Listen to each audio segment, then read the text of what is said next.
Mozambique is in the throes of a grave political and social crisis ignited by the fiercely contested general elections held on October 9, 2024. The announcement of disputed results has triggered months of widespread protest, paralyzed major cities, and culminated in a shocking mass prison escape. This amateur video shows the moment hundreds of inmates begin to break out of the Maputo Central Prison. A mass jailbreak, which Mozambican police says was instigated by a group of anti-government protesters.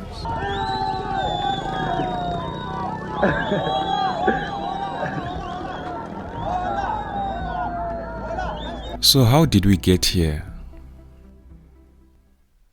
Mozambique is grappling with multiple crises, including a long-standing jihadist insurgency and the violent aftermath of the contentious presidential election.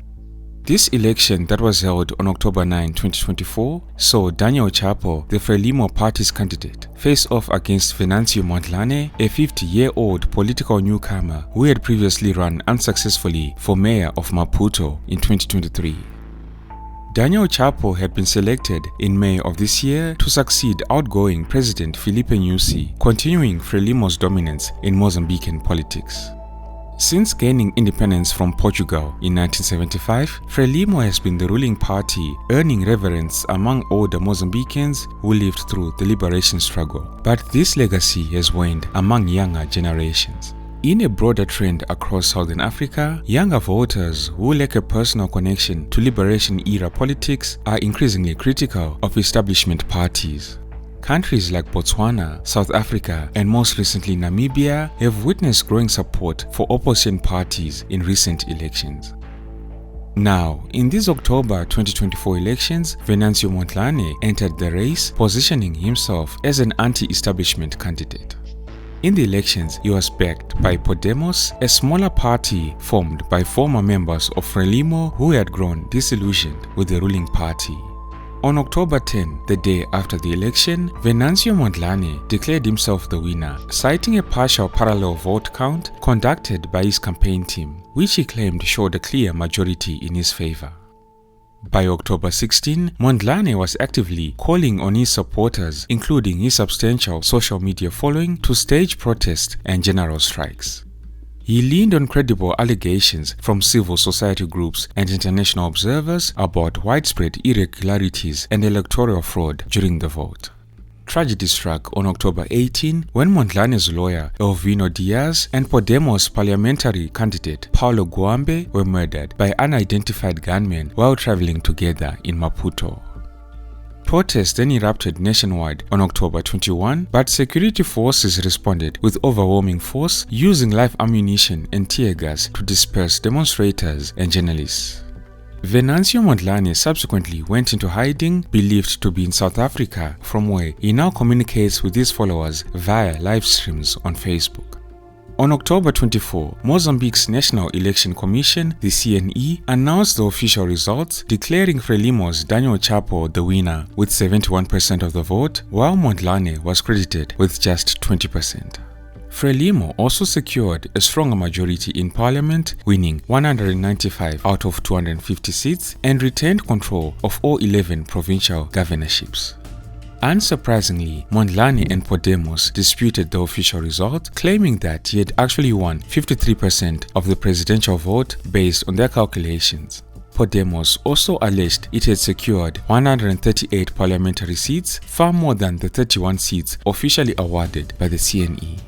Mozambique's Association of Catholic Bishops also rejected the results, citing incidents of ballot stuffing and forged results sheets.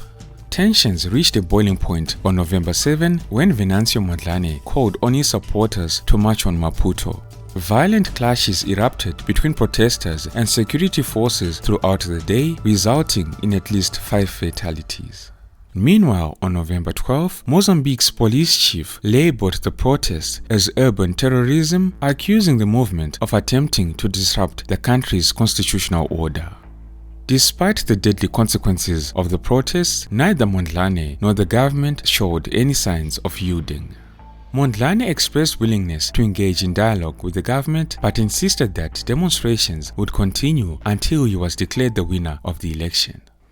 On Monday, December 23, 2024, Mozambique's Constitutional Council issued a ruling confirming Frelimo's Daniel Chapo as Mozambique's next president, declaring him the winner with 65% of the vote, a reduction from the initially reported 71%. The ruling by the court also adjusted the results for Venancio Mondlane, increasing his share to 24%.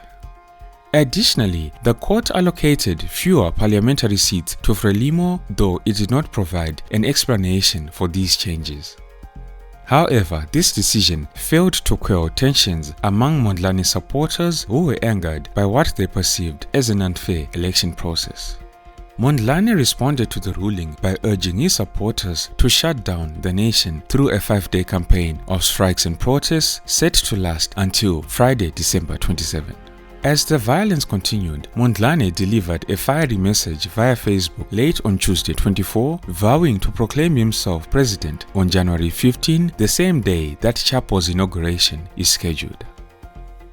Now, this situation in Mozambique escalated dramatically on Christmas Day with a massive prison escape.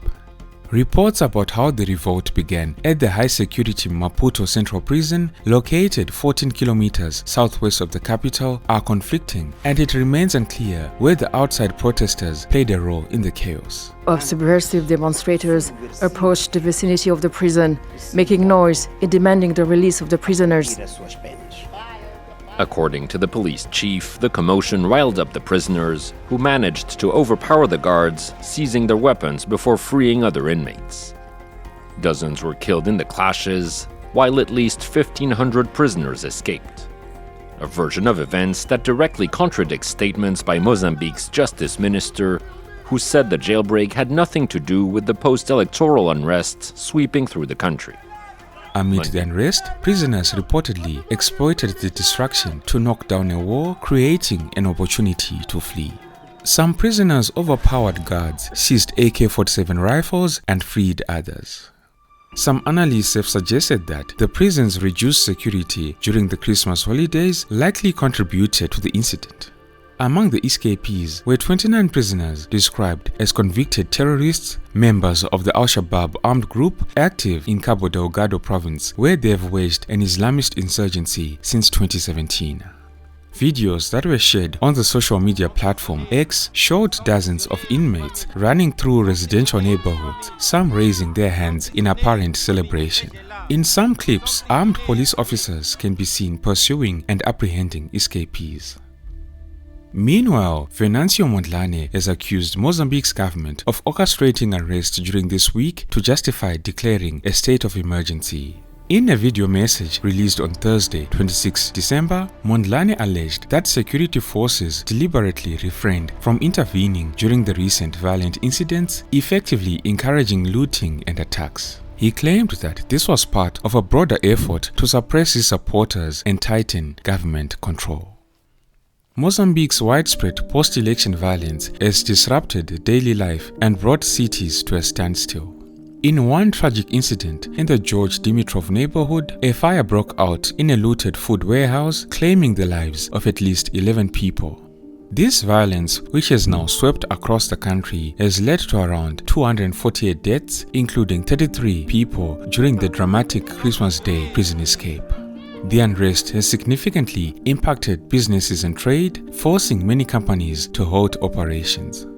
The IMF has revised Mozambique's economic growth forecast for 2024, lowering it from an expected 4.3% due to the combined impact of this political unrest and Cyclone Chido earlier this month. Mozambique is burning, grappling with crises on multiple fronts.